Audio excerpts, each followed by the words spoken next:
રાજ્યમાં સ્થાનિક સ્વરાજ્યની ચૂંટણીઓની જાહેરાતના અનુસંધાને વિધાનસભા વિપક્ષ નેતા શ્રી અમિત ચાવડાની પ્રતિક્રિયા સામે આવી।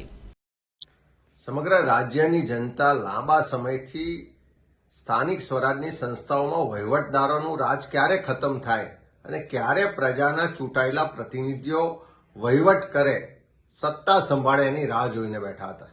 હમણાં રાજ્ય ચૂંટણી પંચ દ્વારા પ્રેસ કોન્ફરન્સના માધ્યમથી સ્થાનિક સ્વરાજની ચૂંટણીઓ માટેની તારીખો જાહેર કરી છે। 16મી ફેબ્રુઆરીએ લગભગ 66 જેટલી નગરપાલિકાઓ, એક મહાનગરપાલિકા, 3 તાલુકા પંચાયતો અને થોડી પેટા ચૂંટણીઓ માટેનું મતદાન થવાનું છે। લોકોને આશા હતી કે છેલ્લા 2 વર્ષથી ગુજરાતમાં વહીવટદારોનું શાસન ચાલે છે। લગભગ 7,000 કરતાં વધારે ગ્રામ પંચાયતોમાં આજે વહીવટદાર છે, નગરપાલિકાઓમાં લાંબા સમયથી વહીવટદાર છે, 2 જિલ્લા પંચાયતોમાં વહીવટદાર છે અને સાથે સાથે મહાનગરપાલિકા અને અનેક જગ્યાએ બીજા વહીવટદારો શાસન કરે છે। લાંબા સમયની રાહ જોયા પછી પણ આજે રાજ્ય ચૂંટણી પંચ તરફથી જે જાહેરાત કરવામાં આવી ખરેખર નિરાશાજનક છે।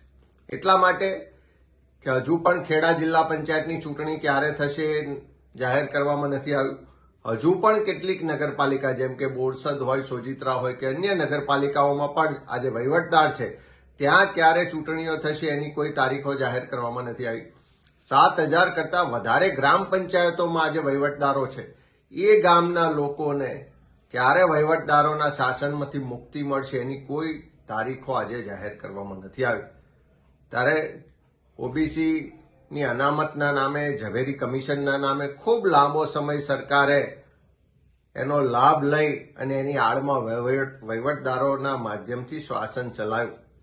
પણ આજે ઓબીસી અનામતની વાત કરીએ, ઝવેરી કમિશનની વાત કરીએ તો શું કામ સરકાર ઝવેરી કમિશનનો રિપોર્ટ હજુ પણ છુપાવે છે? ઝવેરી કમિશને જે ભલામણ કરી હતી, સુપ્રીમ કોર્ટની જે ગાઈડલાઈન હતી કે ઇમ્પિરિકલ ડેટા એકત્રિત કરીને યુનિટ વાઇઝ ઓબીસીને રિઝર્વેશન મળવું જોઈએ, એવું રિઝર્વેશન તો આપ્યું નથી। ઓબીસી સમાજને યોગ્ય રિઝર્વેશન, પૂરતું રિઝર્વેશન નહીં આપીને પણ અન્યાય કર્યો છે અને ઝવેરી કમિશનના નામે લાંબા સમયથી ચૂંટણીઓ નહીં કરાવીને પણ આ ગુજરાતની જનતાને અન્યાય થયો છે। ત્યારે મોડા પણ 66 નગરપાલિકા, 1 મહાનગરપાલિકા અને 3 તાલુકા પંચાયતની ચૂંટણી જાહેર થઈ છે। ત્યારે કોંગ્રેસ પક્ષ આ તમામ ચૂંટણીઓ માટે તૈયાર છે અને અમે તો સરકાર પાસે માંગણી કરીએ છીએ, રાજ્ય ચૂંટણી પંચને કહેવા માંગીએ છીએ કે તાત્કાલિક ગ્રામ પંચાયતોની ચૂંટણીઓની તારીખો પણ જાહેર કરો।